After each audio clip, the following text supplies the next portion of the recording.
大家好，我是中新社记者杜潇潇。我现在所处的位置是云南省西双版纳傣族自治州景哈码头。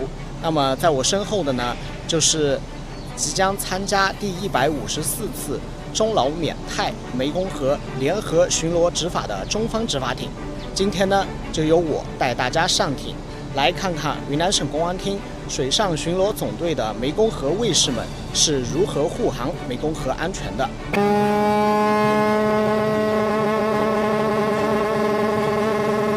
随着咱们的执法艇鸣笛呢，这一次的巡航也是正式起航了。执法船编队满屏沙巴位置了喽，有关上行船加强联系。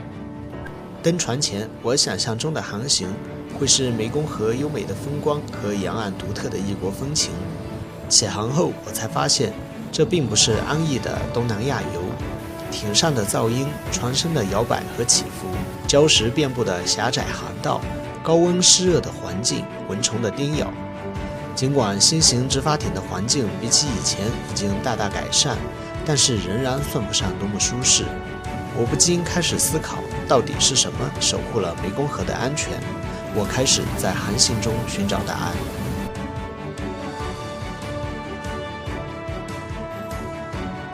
发源于中国的澜沧江湄公河，在中国境内叫澜沧江，出境后叫湄公河，流经老挝、缅甸、泰国、越南等国。这条国际河流在山川间奔走，河道较窄，水流湍急，浅滩暗礁密布。有人形容，在湄公河上行船，就像在闯鬼门关。湄公河的水文情况呢，非常的凶险。我们可以看到，其实在这个河道的中央就会有很多的礁石，有的这个礁石其实在咱们的船艇经过的时候，已经离船艇的距离非常近了，这甚至是几乎到了一个触手可及的程度。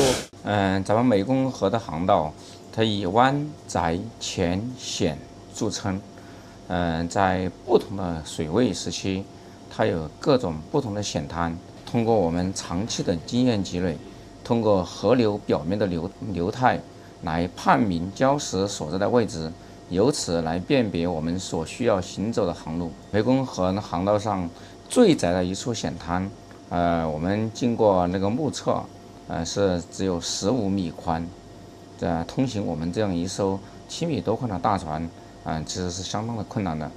那每次巡航前，我们要对整个流域我们所航行的区域的航道进行一个全面的风险评估和分析，使整个的航道在我们的脑海当中犹如放电一样，要过一遍，这样才能做到心中有数，了如指掌。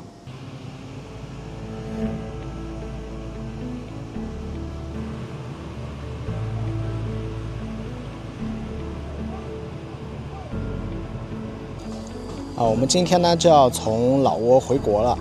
大家可以看到我们的船呢是停泊在老挝的码头。负责这个舰艇航行的队员呢也在做着最后的准备了。这个零件是起到一个什么作用？给机器降温，避免机器运行温度过高。对，这个进入雨季之后，然后江水漂浮增多，就会增加这个吸入这些杂质的概率。机电舱的队员呢，正在把热交换器的波纹板就给它复位，然后像这样的波纹板呢，一共有42片，他们必须把每一片都清洗干净，然后在复位的时候，也必须把所有的卡扣都给它还原到位。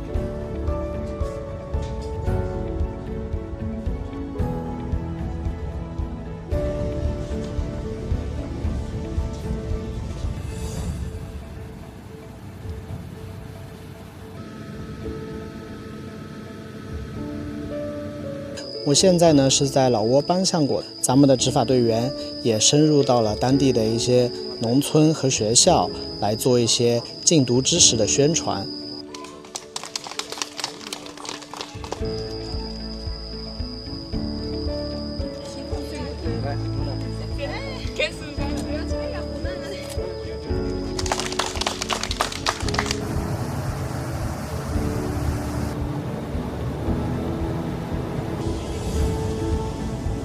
经过3天的航行，我所乘坐的中方53幺洞拐号执法艇已经顺利返回位于云南省西双版纳州的关雷港。而像这样的航行，我们的湄公河卫士已经进行了154次。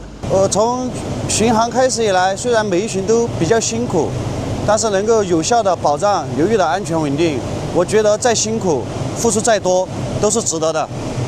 航行的最后，我找到了答案。澜沧江湄公河的安全是艇长丰富的经验和高超的驾驶技巧，让每一次航行平安归来。是机电长的细心与耐心，让舰艇平稳运行；是将士们站岗时挺拔身姿带来的满满安全感；是蓝莓流域沿岸学校学生眼中的笑意；是往来山船的鸣笛致意；甚至是艇上厨师用心做的每一份饭菜，队员认真细薄的每一根缆绳。正是中老缅泰湄公河联合巡逻执法行动的每一位参与人员的默默付出，换来了澜沧江湄公河的安宁。